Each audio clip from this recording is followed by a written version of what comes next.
Now, there is a very common misconception when it comes to the push-up that it is a chest exercise, whereas it's actually not just a chest exercise. It can be used to build your shoulders, your triceps, your forearms, your legs even, and your core.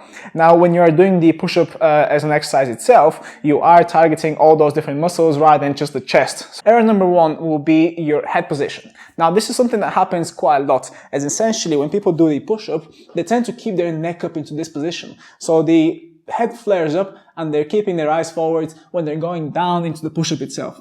Now, why this is so dangerous for your neck is because when you're in this position, and even in basically putting your chin up like this, you are putting a lot of pressure on the back of your cervical spine, which is not great. Now, if you've got any kind of disc issues and something like that, this will be even worse because you will be compressing the discs and the nerve roots that have been injured previously. People tend to place their wrists into this position. So essentially their hands are facing out too much. And then this straight away will put a lot of tension here where the wrist joint connects into the hand. And when you're doing the push-up, your elbows can't really fully go into the position that you want them to go in. And then the other thing that's really bad here is when people's elbows come out too much.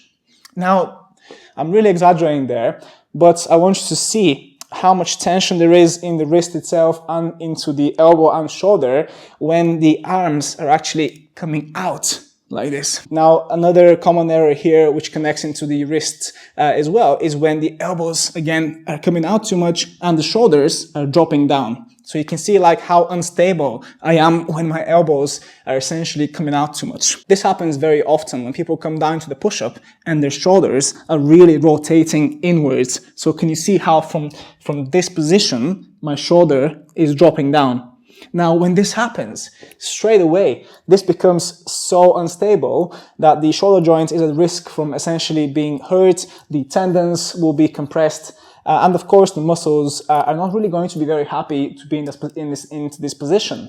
This is why when we're doing push-ups, we tend to really lock the shoulder blades together in a position that allows the shoulder to remain here rather than dropping down. Basically, from this position to drop down into here. So when you are doing the push-up, because you're getting tired or you don't have enough strength, your pelvis is actually very close to the ground, and all you're doing there is a very minimal tricep workout.